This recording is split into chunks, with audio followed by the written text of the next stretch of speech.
Oh, baby, we're live. Oh, he's phone. Oh my God, right on cue. Welcome to Talk Chef. I'm one of your hosts, Reka. And I'm your other host, Jordan. And today we have some very special guests, some dear friends of ours, Andrew and Erin Siskind. Hello, guys. Hello. You're our first duo. This is incredible. Power couple. Yeah, we're trailblazers. Yeah. Yes, you're trailblazers. We truly love it. You guys are both super funny people. Andrew is even a chef, okay? And I will say I've had Erin's cooking before at our book clubs, and it is also very, very, very good. So, okay. Yeah, as a couple, they're cooking like crazy. You have to follow them on Instagram because the meals they make, I'm truly the worst reply guy to Erin. Everything Erin posts, I'm like, hello, honey. She's probably like, leave me alone. I love it, Jordan. Never stop. I am so thrilled that we are talking about this episode today. People are already popping off in the chat about it. Man, this is the episode that when you hear season 2 is crazy, this is what people are referring to. It's this episode. This is one of the most dramatic episodes of Top Chef. For those 3 minutes in which the incident in question is happening in all 17 seasons of the show. It's like so we cannot wait to dive in. But as you guys know, we have a couple orders of business up top. First order of business. This is a charity-based show. This is a charity show for charities. And we, this week, are doing Meals on Wheels, which is an incredible organization. We are so happy to be doing stuff for them. Basically, they provide meals for people who are homebound for whatever reason, a lot of elderly people, anyone who can't leave their home. Meals on Wheels will bring meals to you. My dad worked very closely with Meals on Wheels for a long time. He cooked for them. He drove for them. He did some of their financial stuff as a volunteer. So they're a cool organization that is close to my heart. Yeah. And I feel very excited to be helping them. Everyone should have good meals regardless of where you are, what you're doing. Absolutely. And so as usual, guys, if you want to donate anything, I'm talking 50 cents, I'm talking $30,000, anything in between those two numbers, just Venmo Jordan, and her handle is in the chat. It's in the description of the video at JORDANMYR1CK. That is going to be open for the next 24 hours, taking donations, and we'll post a receipt for what we've raised in a couple of days. So we're posting that also throughout the chat throughout the evening. Yeah. I also have to say that the chat is already popping off about Erin's hat. Erin, we're getting the fans are loving your hat. We're saying A+. Thank you. This is a Carhartt safety beanie. Okay. It's from a gas station, right? No, I ordered this one online. Is this from a gas station? Yeah, it's like a gas station. Yeah. Okay. So what happened was, for a really long time, I wanted this Acne Studios $200 lime green beanie, and I would look at the website and pine for it, and then be like, "You'll never buy that." And now I found this at a gas station, and I just wear it constantly, and I get lots of compliments because it's neon. So, wow. I think compliments do not stop tonight. They do not stop tonight, and I think that's a beautiful story, and kind of ties into Top Chef in a little way. Sometimes the dish that you think is going to be this big razzmatazz, beautiful dish, they're like, ew. And then sometimes the dish, someone's like, I don't know. They're like, this is the greatest thing we've ever tasted. So that's that hat. Guys, there's a little order of business we didn't tell you about, which is much like every episode of Top Chef, every episode of Talk Chef has a quick fire. And it's a little surprise that we give our guests, but I promise you, if you complete this quick fire, it'll be worth it. So first of all, the quick fire is going to be 10 questions. They're just preference based. It's not like trivia or anything. So Jordan, since this is our first time having 2 people, I thought I would give the first 5 to Erin, the second 5 to Andrew. I love. Okay, great. So it really is a team effort here because you only have 45 seconds to get through all 10 questions. Okay. Trivia questions? They're not trivia. They're like personal preference. So it should be even easier. But you'd be surprised. Some people really just want to get the correct answer of their favorite type of pizza out there, and they'll take the whole 45 seconds to think of it. Yeah. So here's what's at stake. for the fastest quickfire in Talk Chef and Top Chef history. You could win a deed to the Terlato wine vineyard, the wine that is all over the Top Chef franchise that no person has ever heard of outside of Top Chef. True. The The top smallest chefs that have bottle. tried it say that it's disgusting. The smallest bottle they sell is 2,000 gallons large. Okay, so this is special wine. Okay, You win. it's really delicious. It's made of sugar and water. Okay, Is that what's in that bottle, Jordan? I'm yeah, doing a little sampling of it right now. yeah. This Delish. is what they call a drop of Terlato wine.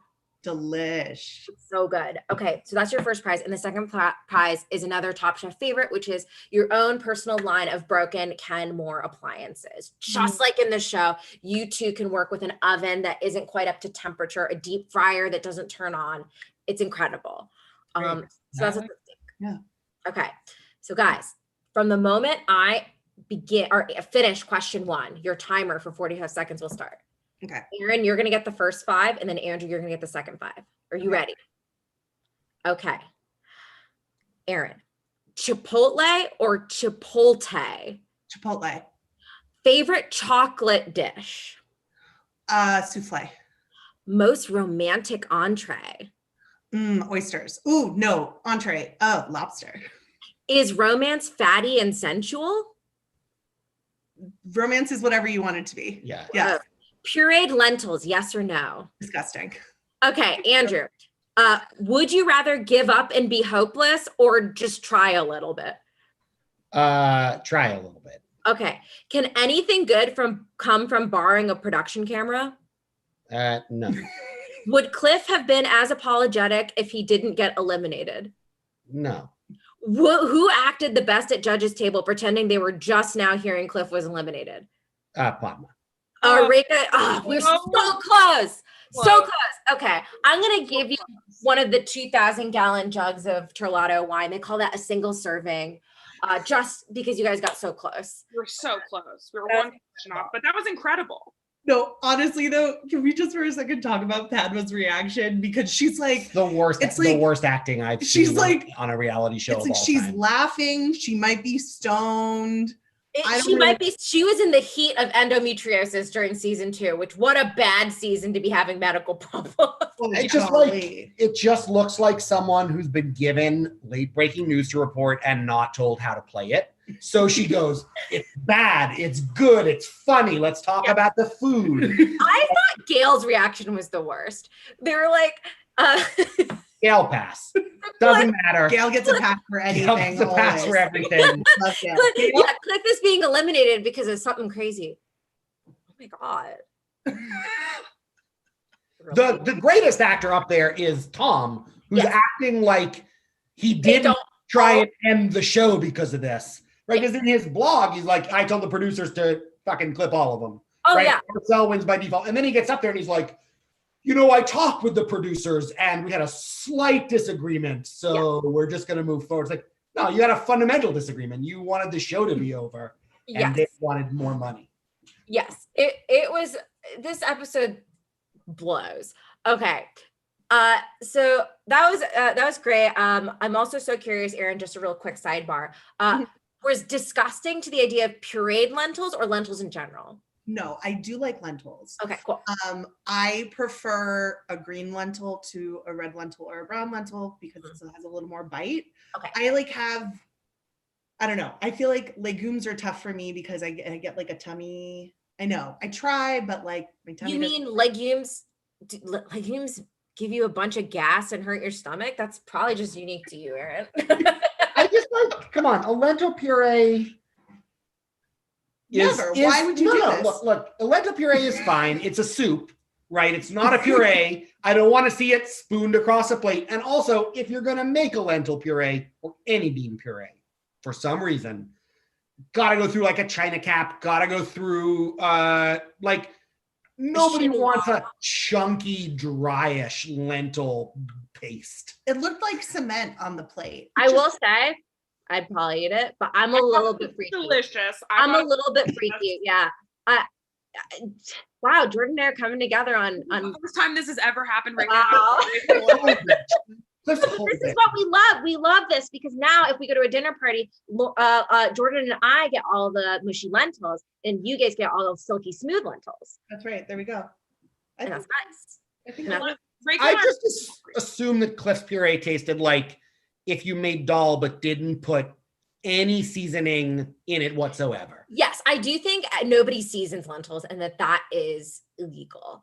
big- But I'm pro lentil puree. So is Artoon. Hey Artoon, high five, man. Cartoon. I'm loving. Ian. We'll get him a baby bottle full of lentil puree. That's right. Yes, get him a baby. I love this. since we are talking about the quick fire, I think now's an opportune time. Well, we were talking about the elimination challenge, but before you're there, I think it's an opportune time to talk about the dishes in the quick fire challenge, which normally, Erin, Andrew, we go through each one, give them a little thumbs up, thumbs down, and that can be based on your own view, whether it's something you would or would not eat, based on whether you think it's a good enough Top Chef level dish or not. It's This is pretty loose. it's totally your preference. And just so people know, for this challenge was to make like a chocolate. Did they specify what type of? It was Hershey's Sweet- chocolate. Sweet and it was a Nestle Nestle, sorry. confectionaire bar. Yes, and sorry. Sweet or savory dish in Okay. menu. And you had either milk or dark Or dark confectionery chocolate. Bittersweet. Hey, take a cookies and cream bar and make mole from It it. was it had big chopped energy. It was like, No, it wasn't chopped energy. It was like right, it was easier. it What's was easy? Cutthroat Kitchen. Like I Yeah. was like, what is this? It was just, I thought, I hate all of the chocolate challenges because then everyone just makes mole and it's always bad and nobody. And they always act like it is an original. Like, well, I thought of chocolate. I actually thought to make a mole. I'm like, There's a sauce. no fucking shit. You thought to make a mole. It's like never good because mole takes more than 20 minutes to make. Yeah, and or however it's just long you like- get. Yeah. Yeah, it's And just it's not made out of Hershey's chocolate. it's never good. I also think it's weird how it's like I don't like when the challenges when one person's making a cake and one person's making Shrimp. a steak. I'm like You it can feels copy yeah, it's a little Hard too to compare. Yeah, a Eric little bit. Repair. Eric Repair gets in there and he's like, bad, fine, bad, Yeah. fine. Yes. We love Um, Eric Repair. we- Okay, so for this first dish, Elia decided to make 2 dishes for some reason. The first dish was a chicken mole. Definitely tasted bad. I mean, but we're Well, doing thumbs up or thumbs I down. would eat it. I'd be bummed it tasted bad. But I bet it you doesn't just taste tell bad. me- I bet it just tastes like chocolate on chicken. Right? That's good, but I don't want to admit that it would be good. But like, I'm sure it's fine. Chocolate tastes good. Braised chicken is good. Yes. Okay. Yeah. And then she also made a cremo, a thing I'd Cremeux. never heard of before. A cremeux. The mousse. Yeah, it was like a chocolate mousse. It looked fine. She made a quenelle with the spoons and it was like, Yes, and it was made of Traditional. ginger and chocolate. It looked fine. That's Yeah. great. Okay. Then we had Sam, who made a shrimp and banana dish with cilantro pesto and chocolate chipotle sauce. I'm going to give this a thumbs up, but I want to make a comment, which is that I think that Sam's dish probably tasted good. I trust that Eric Repair wouldn't lie, but I think that he shouldn't have even bothered to plate it because it was not a dish at that point. He had just been like, these foods would taste good together, and later I'll figure out what they should look like on a plate. But instead, he was like, banana, shrimp, pest. Like, that's like when I'm seasoning food in the kitchen, I'm like, would this taste good with chili pepper? I'll take a spoon and put a little chili pepper in and taste it and be like, okay, I could put chili pepper in the big bowl. It was just an idea. And it's depressing that that idea is what won this quickfire challenge. We I can was see that people struggled. I was surprised that was the one that won. I would try it. It's funny. This is another weird one where Jordan and I come together. I'm a banana queen. All bananas are welcome into my house, as you guys know. And Jordan is a shrimp queen. So All I bananas are cool, ABAC. okay, all bananas are cool. And that's the thing I say on Twitter. But like I haven't eaten shrimp in like 19 years. So I am like, does that profile go together well? I think So- yes. I love shrimp. But as soon as he plated those bananas, I said to myself, I'm out. because he made like a little flour with them and he put his little cilantro oil on it. And I was like, no, I won't eat that. I mean, I think the truth is that we just need to be brave enough to face the fact that bananas are not dessert, right? Like bananas are a little bit sweeter than the median, right? They have sugar in them, but like bananas are not inherently sweet food. And like, I think in a lot of other cultures, right, like bananas play, and things related to bananas play much more of a starch role than they do. Or like I've had dishes made with unripe, like regular yellow Cavendish bananas, right? Like they're like, I could see it work because I can imagine like fried tostones and shrimp tasting good, right? Yes. Like there's not as much sugar there, but I'm sure that a lot of that sugar in the banana was cut by the like 16 garlic-based savory juices that Sam squirted on it. Wait, that's the sexiest sentence I've ever heard. Sam squirted 16 garlic juices on a banana? Oh, okay. But also, I grew up eating, like, because I grew up in South Florida, I grew up eating a lot of fried sweet plantains with shrimp. Yeah. And I thought that was delicious.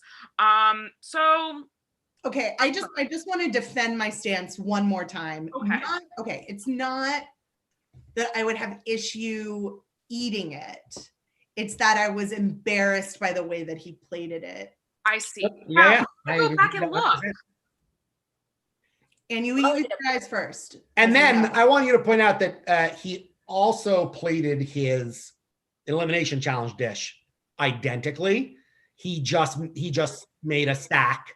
And then Eric Repair criticized that there wasn't enough lobster, and we'll get to that. And I'm sure there was a taste issue, but also I feel like Eric Repair was like, this ding dong can't make a high stack, right? Like the lobster is the soft element. He put it on the bottom. It didn't support the weight. Eric Repair wants like 8 inches. He wants the bottom. Damn, that's the second sexiest sentence I've ever heard. The size queen. Yeah. He wants to see you get that lobster into a ring mold, set it, and show him the height.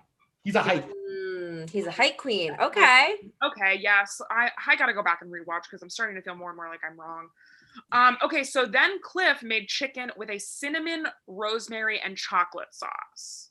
Probably fine. I don't know. I would eat that. Jordan hates cinnamon, but I would eat that. You hate cinnamon? I know, Erin. It's so stupid. I am not big into fall flavors. So you don't like warming spices? I don't like nutmeg. I don't like cinnamon. I don't like allspice. Obviously, if they're utilized correctly, like I like cardamom pods in Indian food. All right. That is good to me, but I don't like a pumpkin spice latte. I don't like a snickerdoodle cookie as much as that irritates Reka. Well, you're wrong. So sorry. I like a cinnamon roll with a bunch of frosting, but that's because I like frosting. Yeah, I think cinnamon rolls sometimes have a little too much frosting. That's not right. No, I agree with you. No. Well, okay. I'm going to lose my mind. Yeah, there's almost always too much frosting. No. That's not correct. Well, guys, I just think if the frosting is too sweet, it's just like I just need one little thin patina. No. I'm never not getting a side of icing. I'm eating the frosting. The cinnamon bun is the vehicle. Yeah, the utensil. Yes, that is also what. And yet, I like double stuffed Oreos, and Erin thinks they're. I like double stuffed regular Oreos. No, regular only. He was wrong. Can I say when I was in high school, I didn't know any better. My family bought reduced fat Oreos. I was like, I like these better. No. Well, you like the thins. Well, I like the thins because, listen, Jordan. Everything being said is so crazy to me right now. It's so offensive to Jordan. Cookie. I want a thin cookie with a thin layer of icing, and I want to eat 2 in a stack. Do you understand? Sometimes Sam can set you up with that. Just ask Sam. That's right. If you give Sam 2 Oreos, I guarantee you they'll end up right on top of each other on the plate. This is very polarizing. I know. I feel like that Erin and Andrew are going to get divorced, and Reka and I are going to get divorced by the end of this episode. Yes. Will we all 4 remarry? Yes. Okay. That will be the biggest change from today till tomorrow, power-wise, in this country. Absolutely. It'll go right up. Nothing else. Nothing else. Okay, so then Elan made one of the most puzzling dishes that we've probably ever seen on the show. a chocolate truffle candy filled with chicken liver mousse. In 90 minutes. Look, Let's not forget how much time he had. Bold. I would eat that. I would try it. It looked like diarrhea. But my thoughts on Alon's quickfire dish are that it was a technical failure, right? Like the chocolate didn't set. And at that point, I think there are only two respectable options, which are like go fully wild card, like grab a fucking graham cracker and spread your unset chocolate on and be like, this is what I meant to do.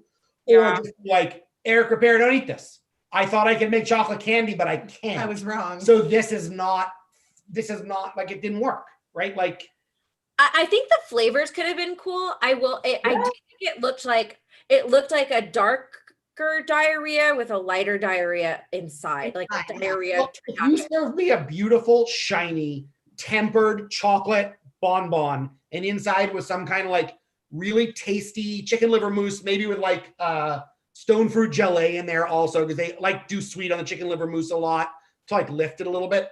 I would eat it. I'd probably be like challenging, like intellectually, but I get it, and I like chicken liver mousse.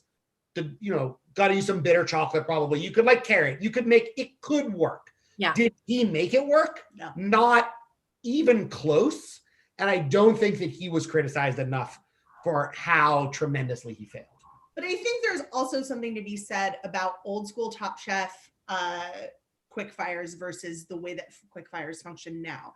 Because now I think it's Now they want them to make food. Well, the emphasis is on technique and skill, I think, in a way that's more pointed than an elimination challenge in like the most current seasons. But these quick fires were like, how are we getting sponsored content in here? How are we working with these brands? And also, how can we like make this feel impossible and silly also, to people who take themselves seriously as guts? The technical skill floor for the show has skyrocketed. Right? Oh, Like, and you don't see anyone now face any ingredient and be like, I've never cooked it. Like, no one's like, I've never opened clams Indian food. But yes, and they on the earlier seasons too, a huge proportion of the contestants are like, I'm 23. And so they just have a lot less experience. Yeah, a lot of personal chefs. Yeah. A lot of caterers, no shade. No but shit. We love a caterer. different skill set. Totally different. Yeah, different times of time. Yeah. And yet they always knew how to make foam from day one. You give them a fucking siphon and they're like, I made a foam, Tom. That's true. Speaking of foam, Marcel's dish was a potato cannelloni with one had chocolate mousse and one had like a coffee mousse, and the plate had a guajillo chili sauce. Best quickfire dish, I thought. Like, I think that Marcel should have won the quickfire, and I think he's the only one who prepared a dish worthy of a restaurant menu anywhere. And B, I think, right, like at the time that took place, Marcel, whatever his deal is, he's like personally, right? He's working for Joël Robuchon. Mm-hmm. He's working in a extremely, probably technically rigorous and intense kitchen where he's almost certainly the lowest man on the totem pole, right? Like he's maybe, you know what I mean? Like he's chopping veggies or something. Yeah. And yet like the dish that he made is haute cuisine, right? Like a long way to go before it's ready for a tasting menu at Atelier Joël Robuchon. But like the bones were there, right? A cylinder of crispy potato, a mousse filling, a sauce. It's interesting. You wouldn't have eaten that? I don't believe it. Okay, Jordan and I in the chat brought up two parallels to that, which is a chocolate covered pretzel or a chocolate covered potato chip, right? It's delicious. A really fancy version of that. And so when I was little, someone else brought up, Christine, we love Christine, brought up French fries dipped in a Frosty. Yes. When I was little, a weird snack, because I love frosting. I'm not trying to put out a vibe or like a policy platform that I don't love frosting. Don't stop sending Rake of the Frosting. Yeah. When I was little, I remember we would like have like one container of frosting from some cake that I probably made like months ago. And I remember my dad bought a whole wheat goldfish and I would dip that in frosting. Plain? Whole wheat goldfish, low fat Oreos. It was the 90s.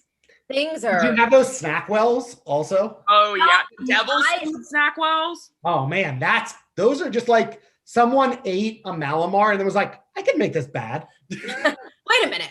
We could make this worse. Yeah. I liked them. Why do I have such fond memories of them? Think about Marcel's dish and Elon's dish, right? The two finalists combined, right? The potato, chocolate, and chicken liver mousse in the potato, sweet and salty together. Lose the guajillo chili. Marcel's not pulling off a guajillo chili sauce in 2006, right? Like there's something there that could work. Yeah. I just really hate him. And I think that that's unfair. But I do hate him so much. And Marcel? Yeah. See, I just pity Marcel. I want to just say that I have always disliked him, even when he has like, because he still competes, right? Like I've seen him. He never wins though. He never wins. Never wins. But he's like fully self-aware. Like he's somebody who's like, not 25 years old anymore. Mm-hmm. But just, he's not as bad as Philip Franklin Lee, but he's the same character as Philip Franklin Lee. Of course. Philip Franklin. He's trying to serve you a tasting menu on your first date. Yes. It's made in his studio apartment in Los Feliz' kitchen. And he's like, here we go. He's coming to the table with his apron on. No. It's bad. Yeah. But he doesn't have as much competitive pathos as Blaze, who I think has, like, I have watched him. Hate Richard Blaze. Also hate Richard Blaze much more. Hate Richard Blaze a lot. I think his whole Crack Shack thing is so problematic. And the fact that he pretends it's not problematic is trash. But I watched him lose to like Alex Guarnaschelli like 30 times on TV. So and every time he goes so hard and Alex Guarnaschelli's like, I cooked his food and it's better than anything you'll ever cook, ding dong. And the judges are like, Alex is right, Richard Blaze, go outside, you suck. And go outside. Marcel just like goes out with a whimper, not a bang. He like cooks something and you're like, it's not as good as the other dish. Richard Blaze is like, I'm going to do it this time. Finally. And then Guy Fieri's like, I made nachos. And the judges are like, these nachos are good. And Richard Blaze, you're a bad person. We love Guy Fieri, I would say. Oh, come on. We love Guy Fieri. The tides have really turned in Fieri Town. I feel like I really liked him when he was on Next Food Network Star. And then it was like, no, we got to think this guy's lame because he makes donkey sauce. And now we're all like, no, he's not doing anything wrong. Well, you know what else I'll say? He's done a lot, apparently, for chefs and people who work in the culinary industry during the pandemic and helping get people work and money and support. So I think that has also been like a big change. He's a chiller. The day after the Supreme Court decision on same-sex marriage, he officiated like 400 gay weddings on a beach in Florida. Like the next, he was like, let's get into it. Now that's the donkey sauce. That's right. Yeah, that's the recipe. If you want real niche psychotic Guy Fieri content, you've got to watch Chris Morocco on Bon Appetit's Chris is like blindfold, what food is this show. And he has to make the fucking trash can nachos. And he's like got his hands, because he loves to touch the food with his little Chris Morocco fingers. And he's just got his fingers in these Guy Fieri trash can nachos. And he's like, what is this? And they're like, it's Guy Fieri's nachos, ding dong. It's so good. At the end, he's so upset. He's like, I don't know what this is. And they're like, it's Guy Fieri's nachos. Incredible. Sam wins. Sam wins. And then they have to go on to the elimination challenge, which I think is equally as stupid as the quickfire, which is make a 5-course romance meal paired with wines for couples celebrating. Celebrating what? We don't know. It's a cook whatever you want challenge. It's not called the cook whatever you want challenge. And the only rule that I can imagine is don't make food that people absolutely will not have sex after eating. Which leaves, 97% of all foods available, and yet they all make insane choices and prepare psychotic food. Yes, absolutely. They could have made anything they wanted. Very stupid. I guess the only thing was that they can only have one once a protein is used by Sam. No one else can use it because he won. Who cares? But Marcel made a big deal out of it. Sam uses scallop and lobsters. right? Which just leaves basically every other protein that, in the world. Well, not the ones that Marcel thought of. Ugh, Marcel soup. knows some proteins because he's 24. Yes. he doesn't know anything. He doesn't know anything. He doesn't have any brain. He only has hair. He only has Marcel's performance on the elimination challenge is truly, that's why I think for me he's so pitiable. He like panics. He makes something so conservative, right? It's like true. It's like and he executes it at a mediocre level. And he's like trying to like be Joel Robuchon. He's trying to like make just a roasted piece of salmon and potatoes. Mm-hmm. And you eat it and you're like, oh fuck. But he's not Joel Robuchon or Eric Repair or any of those dudes. He's Marcel. And he makes some overcooked salmon fillets that people are like, they eat and you watch them and they're like, this is like, it's like keto. They're like, what is this? Why am I eating this? Because I have to go to the gym. Yeah. I mean, the unfortunate thing about all the contestants that are left is that they all have issues taking criticism of any kind. Even Sam, who is the more normal of any of them, I think, or like more grounded, I'll say. I mean, he is one half of the lead duo of the TV show Supernatural, and you'll never convince me that that's not the case. Oh, I was like, otherwise, yes, he is seemingly the most normal person. Yeah, or like one of the more grounded ones. I think even he gets a little like defensive sometimes, but like everyone else kind of acts like a baby when they get any sort of criticism, particularly Elia, Marcel, and Elan. Well, actually, maybe not Elan as much, but Marcel and Elia. They're also kind of like college freshmen. It's like, it's a bad combination. Can't take criticism. Also put out some of the worst possible food. It's a recipe. Little food term there. It's a recipe for disaster. Yes, it's too much. And they go into this meal, and Jordan, you wrote down the little dishes. Yes, I have all the dishes. So I'll go in order of the courses. Like I said, it had to be a 5-course meal. So number 1, we had Elan, which he made fideos with clams and saffron. Oh no, Sam was first. Sam was first. I have to go. Okay, no. I'm so sorry. Hold on. Sam made the scallop and I know, I have it. Yeah, he made beet, scallop, and lobster meat stack. Yes, with an umeboshi plum sauce. Yeah, interesting choice. Yes. I'm gonna eat the shit out of anything with umeboshi, Hannah. I'm all over it. Yes. You know what I don't think of when, wait, say again, Reika? And beets? You love beets.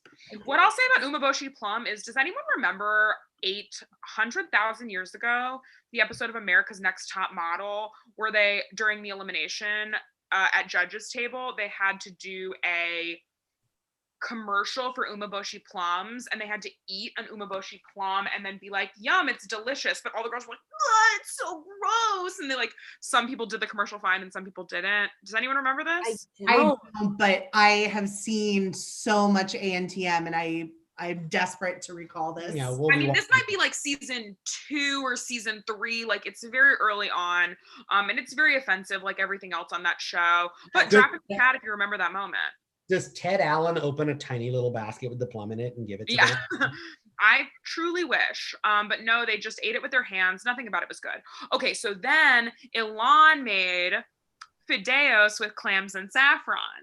Okay, I will say, would eat this, do not understand this in, like, especially as a second course. In the context of the whole meal. It's total nonsense, I think. It's to me, and tells out of class, don't know Elan, even though I grew up in the town next to the town he grew up in.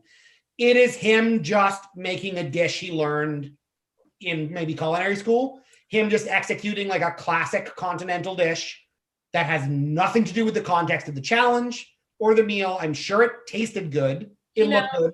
I like clams a lot. I would actually say, this is bold, clams are my favorite of all mollusks to eat. I like them more than even oysters. I'm from Long Island, eat a lot of clams there. So is Elan. It looked technically good. Eric Repair ate it. He didn't complain, right? But like, what the fuck? You like sit down with your special someone. The waiter's like, your first course is scallop and lobster An with elegant stack. umeboshi plum. And you're like, and then he comes in, he's like, here are crunchy, buttery fried noodles with clams in in a broiler dish. Enjoy, please. Do I just have the world's lowest standards for dishes? Is that what this was making? No, because I'm like, I would eat it. delicious to me. I sit down I with my think it sounds good. Yeah, I sit down with my girlfriend. They say, "Oh, here's crispy noodle clam, buttery saffron." I'm like, "Honey, open your mouth. I'm feeding it to you." It sounds so good to me. I bet it tasted good. I think it's a good dish. I think it was a bad decision to serve it in that menu. I think that none of that menu is like one menu. It's like 5. That's how I agree with Reka. For sure. And I think like it's interesting what you said, Andrew, about like, oh, that's like a thing you make in culinary school and you like kind of copy and paste it into this challenge. Cause that reminds me of like when you take the SATs and like if you did the essay section part, if that's still a thing, I would just prepare like 5 things in my mind that I would write about, whether it was like, here's a book I can talk about, here's like 3 historical events, here's like a historical figure. What score did you get on the SATs? A 3 million. It was actually the craziest score that they'd ever seen. I actually got a truly awful score on the SATs. I got a 700 on the writing part, and I only remember that because one of my friends got so annoyed at me that like I would do this for the essay. Because she's like, you can't just have 5 examples and then use the same 3 of them for like anything. I'm like, actually, you can. There was no essay when we took the test. There was no essay. It was an SAT. It was an SAT 2 subject test. No, SATs had an optional essay section, which I took because I was better at essays than like math or reading. Mine wasn't even optional. Mine, you had to take. I took the you SAT. had to do the essay in the SAT. So I'm 30. I said, aren't we the same age, Erin? I'm almost 34 and Andrew's almost 35. Okay, I'm 30. I think that my year was the first or second year they did the essay. There were no essays when I took the test. It was like do math now, do conjugation. No, yes. This was a real benefit to me because like the question would be something so general. It would be like, do you think change is good? Why would? and I would be like, bam, Lutheran Reformation. I just had like 5 things I would always talk about, and it always worked. I think that they were all about Martin Luther, right? Absolutely. That's important. Absolutely. Another one that was like, do you believe in luck? I'm like, did Martin Luther rely on luck? I could fit that shit in anywhere. So that's like, how about faith? Faith? God damn. If only Martin Luther had this question posed to him during the Reformation, his 99 Theses. I did so bad on the SATs that I shouldn't have gone to college. Well, we went to the same fucking college. Damn. Okay. Yeah, so in a way, I'm kind of a genius. Okay, Marcel then made a seared salmon with a celeriac puree and beets, and then it had little potatoes in the shape of hearts that went atop the salmon. So this is how, and I totally agree with Andrew that, I mean, I would eat this because I love salmon, but I do love salmon. Like, I feel like you can really tell that he's like, I don't know who I am in this challenge because of the potato hearts, which is very unlike Marcel. It's very not Marcel.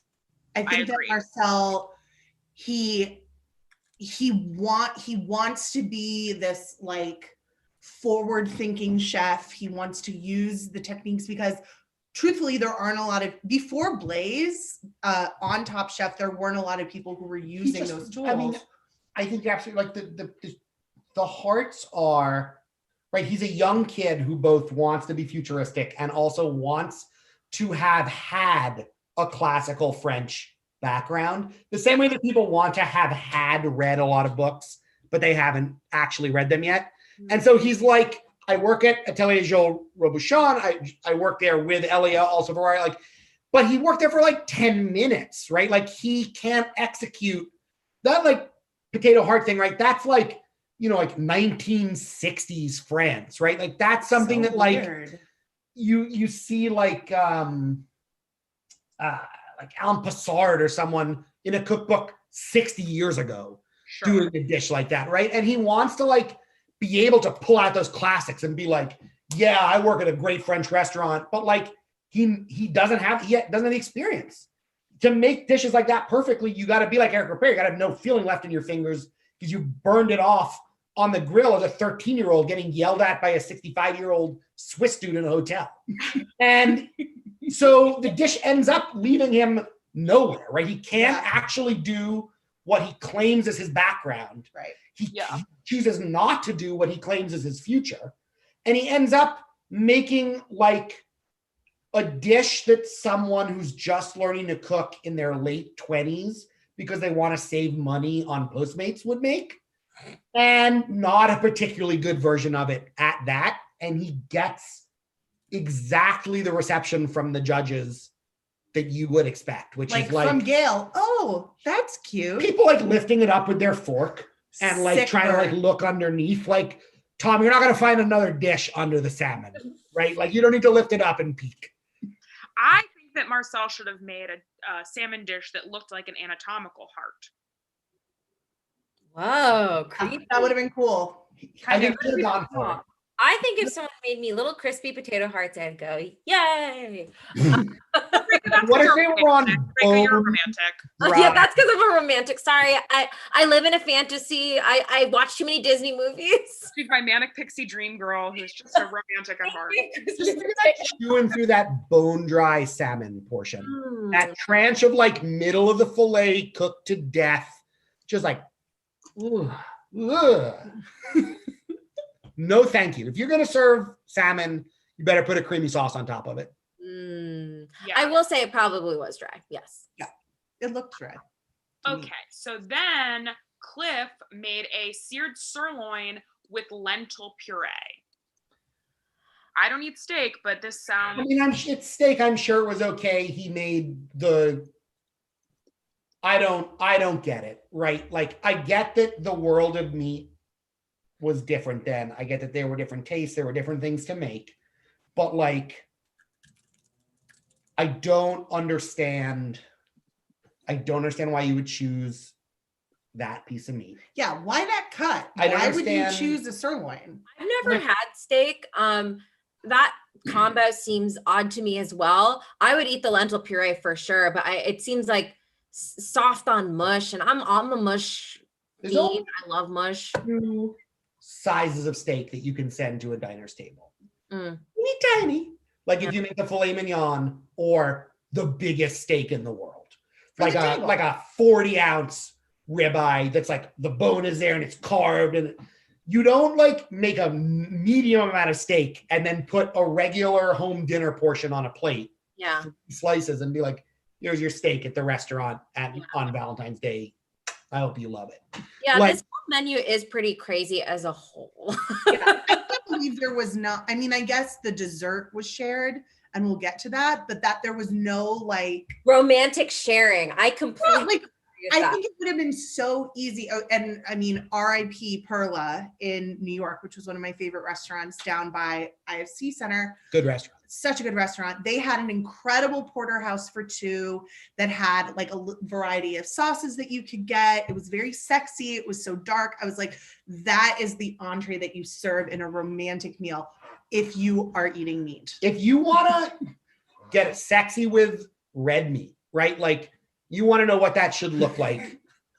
Because it is a way to go, though I will say, right, like, it's going to definitely slow you down afterwards. No, I only get you want to go, just look at like Angie Marr, right? From Mermaid Inn, I think it's a restaurant in New York, right? Like Angie Marr, queen of meat. Everything she's sending to the table is like, this duck fucked a duck and I stuffed them both. And I fire. It's like, so, I mean, it's classic, but it's like classic with the brakes pulled off. If it's like normally you would baste this in a tablespoon of butter, she basted it like in the cow. Yeah. Right? Like the food is devastating. No one's getting on top after you. No. This is a sex before. The only position you can have eating. sex in is laying both on your backs holding hands. That's what they should have done. They should have made a romantic dinner for two for after they have sex. Well, I mean, that's the key, is that you have sex before the meal. Or sorry, yes, exactly. But Yes. if that's the way you're going, if you're getting like, into the bacchanal, like meat and it's juicy, and it's like, then fucking go for it, Cliff. Don't serve me some lean ass lentil puree. Make me like the richest potato dish in the fucking world. He's the one that said romance was fatty and sensual.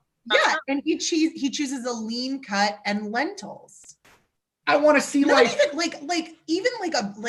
if the beans had been in a broth, if you'd served this like a brothy moment, that to me, Ham hocks and ham hocks. Still a step in the right direction. If he had made aligot, pommes puree, pommes Anna, pommes dauphinoise, like there are literally 10 easy French potato recipes that are luscious and delicious and a perfect carb to offset a big chunk of steak.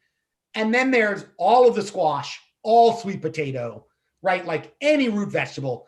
The number of options you need to go through before you're like, fucking maybe I'll blitz these lentils and spread it with a spoon on the plate. Like, what the fuck, dog? What the fuck, Cliff? Maybe everyone in the chat agrees that porterhouse for two is very sexy. Comment in the chat if you also think a porterhouse for two is very sexy. And if you follow Cliff, what? So if you follow Cliff on Instagram, which I don't, but I did look him up. I looked them all up. Like he's with it now. Right? Like, I mean, he's not an icon. He's not a leader in the space, but like you look at the food he's cooking now and he's perfectly in step with what's cool in 2021.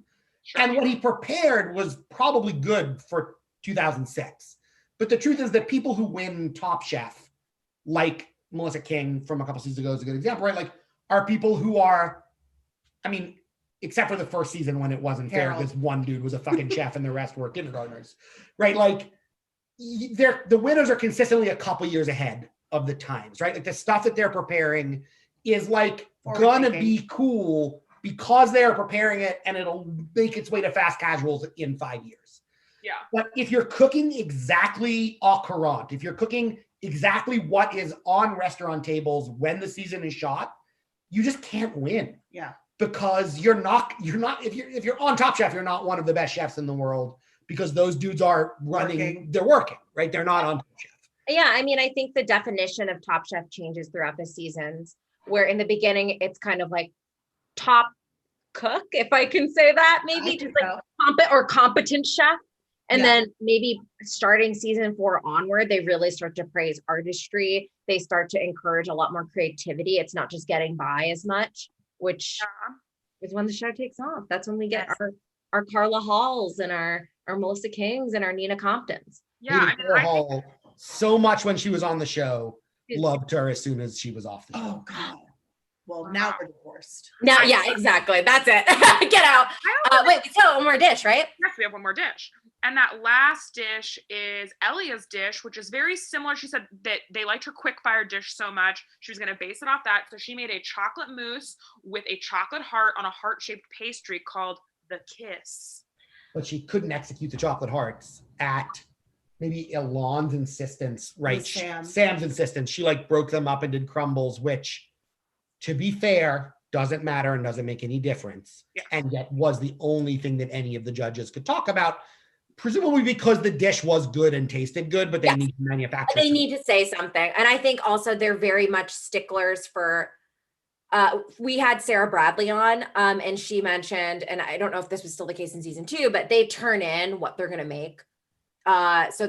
So Tom is comparing it to what, I mean, in this instance, they had a physical menu, but even for the other challenges where there's no menu, they are told what the person is supposed to make. So they know, they'll be like, and they'll always act like they just remembered, like, oh, I thought I remember you had strawberries in your dish. And they're like, yeah, or whatever. You notice the name stuff too. Here's like totally unqualified free advice to anyone who's ever going to be on a food show going forward is if you make a dish, just name it what the ingredients are. Say as few words as you possibly can. Oh, if you make, like the number one fucking, other than using the wrong plate on Chopped, using the fucking tiny little hole in the middle of the plate, which is like, and making bread pudding, which is a guaranteed walk on any cooking show, right? Like don't say this is bouillabaisse if it's not. Just say it's a seafood stew with saffron, right? It's like the same thing with the people making mole in the quick just fire feel like challenge. it's an interesting pepper chocolate sauce. And when the judge is like, wouldn't you say it's a mole? Then you can very like self-deprecatingly be like, I wouldn't say that, right? Like I understand that it's not a mole. It's just a chocolate chili sauce, right? Like you can't, decide if you're wrong, right? Like when you say, think about with Indian food when they're like, oh yeah, I made this Indian dish. This is dal makhani. And then like the judge is like, no, it ain't, dog. Right? Like this is a different food. This is lentils in a bowl. Like you just set yourself up for failure.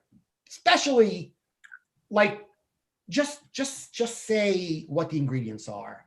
If Elia had just said like it's a mousse with chocolate and a cookie, then she would have been cool. She also could have just called it the chocolate kiss. Ooh, ultimate. Then on a menu, I'm ordering that. Oh, but then Tom would have been like, I don't see how this is a kiss.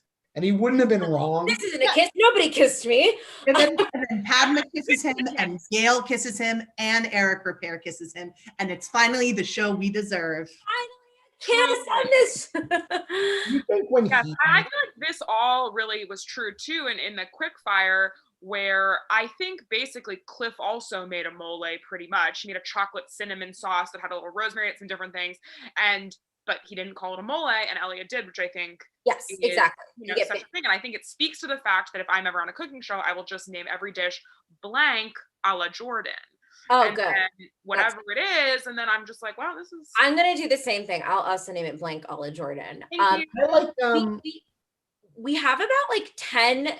We'll probably go over because I don't want to ignore the worst part of this episode, which We have to get to it. we have to get to it. So just to fill people in, after this dinner or whatever, they go back to the loft. A few of the chef testants asked the producers to borrow a camera to like goof around with at night, which it seemed harder for me to check out a camera in high school than it was. Producers definitely gave them the camera and the alcohol. Exactly. Like cool. Go cause ruckus. And of course, where are they getting drinks from? Yeah, okay. Production. Yeah. So exactly. So they get a little drinky at like 2 or 3 a.m. or something. And they kind of start like, oh, I dare you to shave your head. No, I dare you to shave your head. Ha ha ha. Okay. Ilan and Elia shave their heads.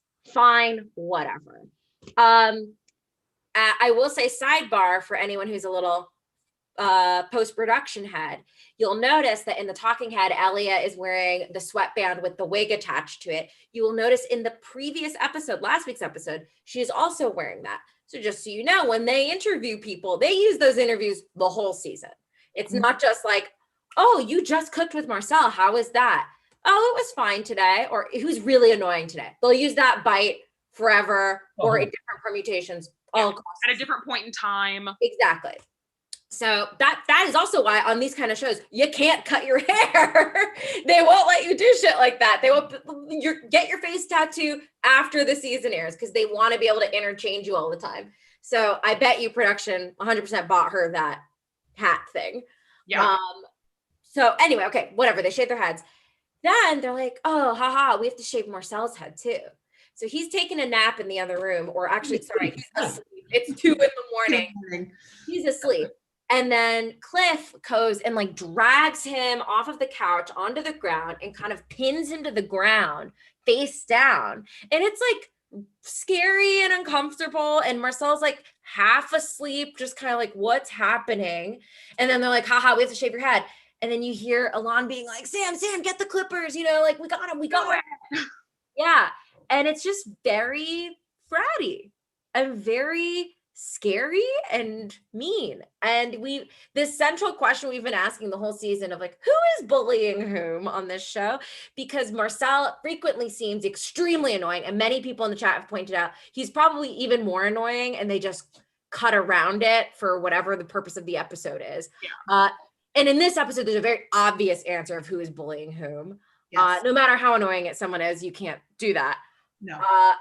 This is the moment that makes me hate this season. Everything to me, if you like retroactively look, you're like, oh, it's all building to this. I hate this so much. Yes. It's like they inserted a scene from a different show. Yes. It feels so real world. It does. Absolutely. It gets so I want to say I did some reading on the internet about this whole thing. I read Tom's blog post for the Bravo blog, which I like anyway, because he's much more descriptive about the dishes on that.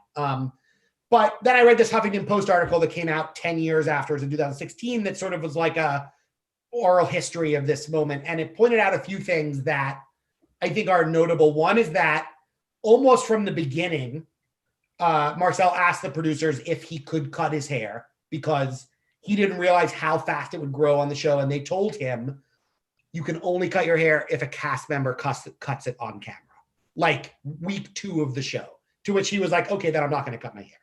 Second thing I learned from this oral history is that if you watch in the background of the shot where Cliff is pinning Marcel down, you see Elia with a full head of hair and Ilan is wearing a hat.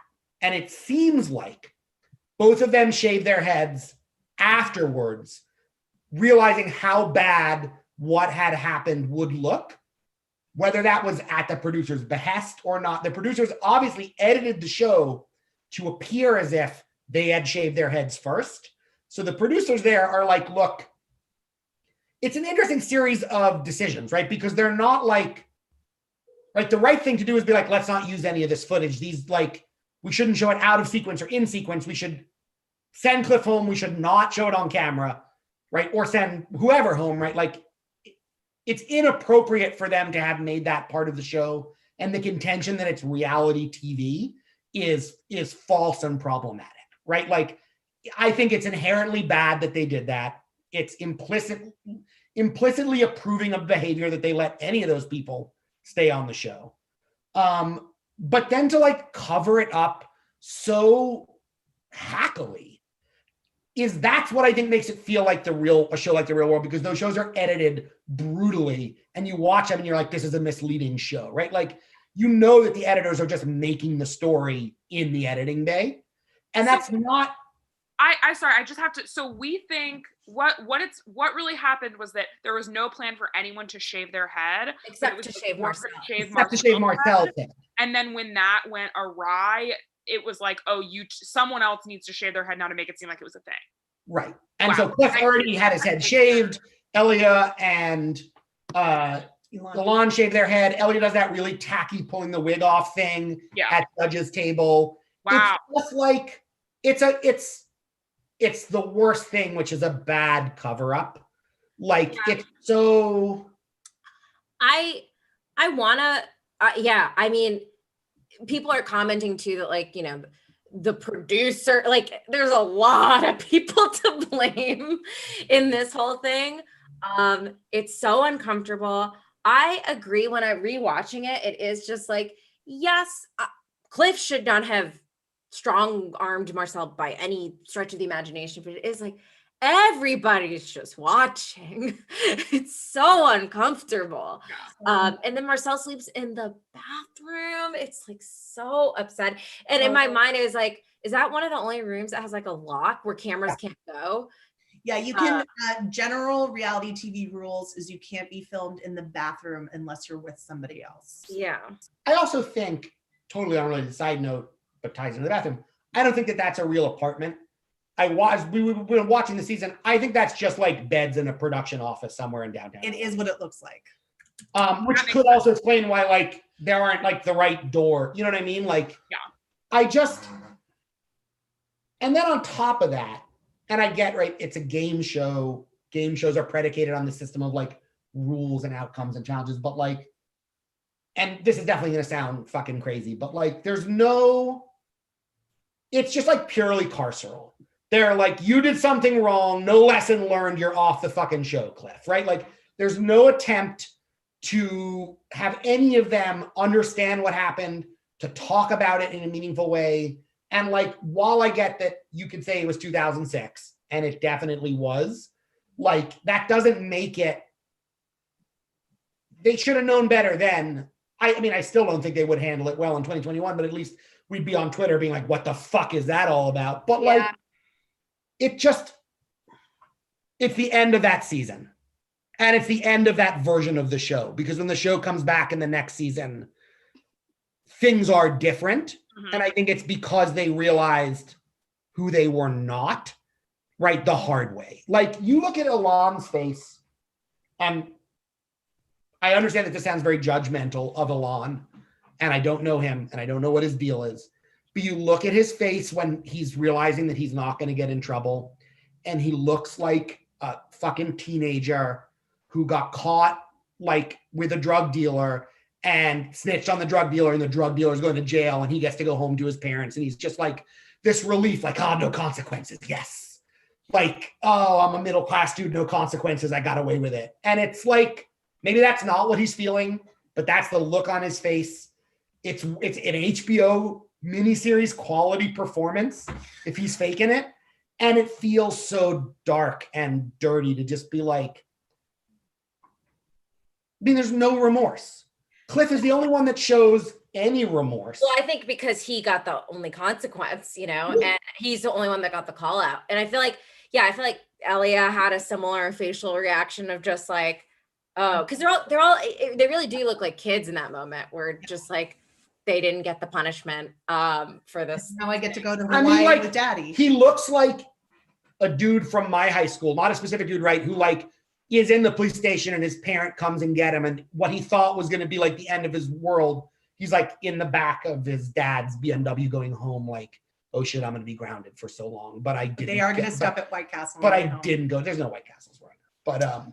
But I'm painting a picture. Well, you know what I mean? It's like, it just, the whole thing is so slimy. Everyone seems complicit in a really disturbing way. Marcel is the only one who legitimately is like, can we not talk about this? And even that they take to like make jokes when that's not what he seems to be offering. He seems to just be like, let's talk about the food. And then on top of all of it, for me, the icing on the cake, the like 120 seconds they spend explaining that they were going to send Cliff home anyway because of his food. Like, don't fucking talk about Cliff's food, right? If what you're doing is sending Cliff home because he assaulted another person, don't talk about food for the rest of the episode. Yeah. Right? Make it a very special episode about not physically assaulting people. And if someone was going home for their food, it shouldn't have been Cliff, because Cliff's food wasn't the worst food on that menu. Yeah, very, very sticky, very confusing. I've read some interviews about this since then. It seems like they've grown up a lot, which is good, and have grown to like regret this, which is good. Not a ton from, I haven't read a lot with Cliff actually, but like Elon, and I feel like Sam and people.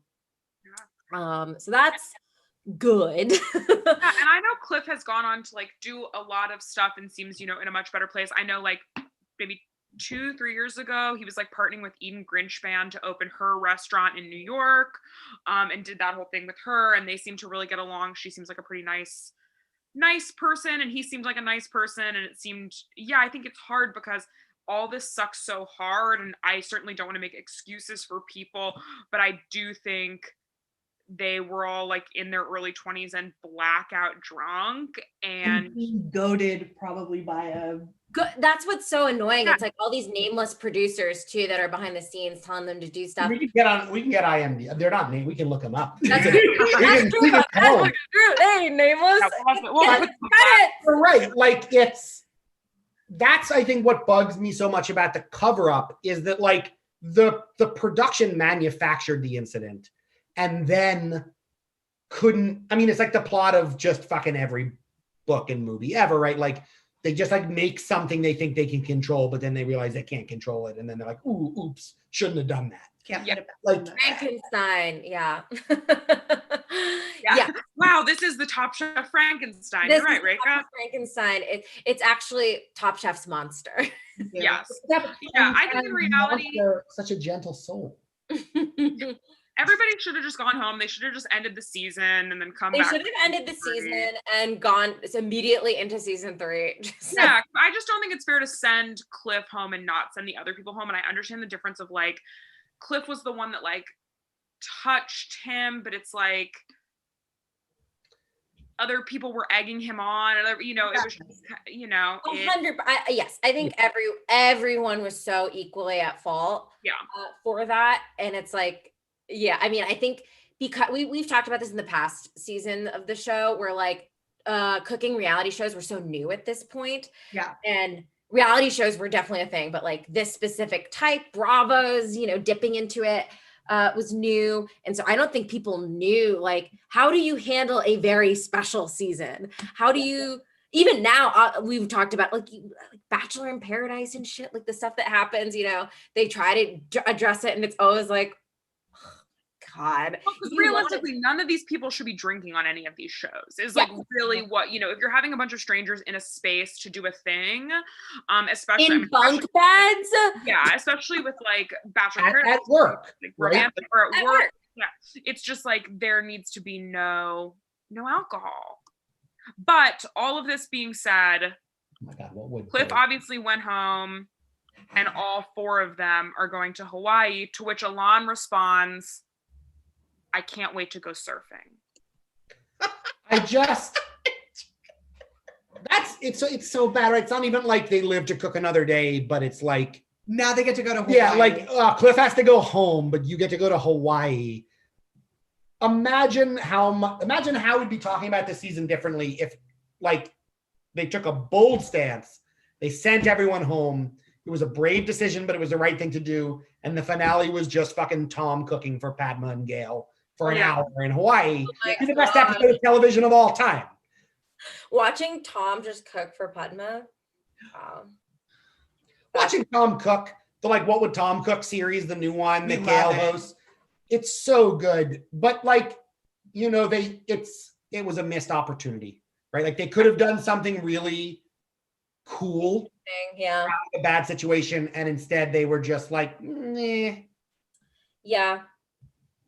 It's tough. I mean, this season is a very good lesson in that, like, anytime you're in a friend group and one of your friends starts like caving into, like, I don't know. I just have friends that were like, you're making fun of this thing only because everyone else in this group is making fun of this thing. But now this is how you think for this situation. And multiply that by putting them in a house, giving them all booze, and they're all competing for $100,000. Exactly. It's designed to fuck you up. And so like, it's just, no one ever go on reality TV. I know we're here to talk about how we love this show, but just don't do it. And we love reality TV. And we do love it. Don't be mistaken about that. I did just read Bachelor Nation, the book. Oh my goodness. Well, this episode ended on a bummer note, and that sucks, and we wish it hadn't happened. But that being said, Erin, Andrew, we have some important news for you. You are both Top Chef. We're both Top Chef? What a UCB certified improviser reaction to the setup. We have some news for you. Yeah. Obviously, not a comedian, so I don't know what it takes. Yeah, we are divorced now. Yes.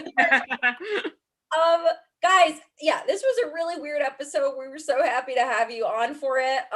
Truly, I will say, for those of you who want to stick around with Jordan and me for all 17 plus seasons of this show, I will say this has got to be in the top 3 worst episodes. So, we won't ever have to, except for 2 more times, get into this territory again.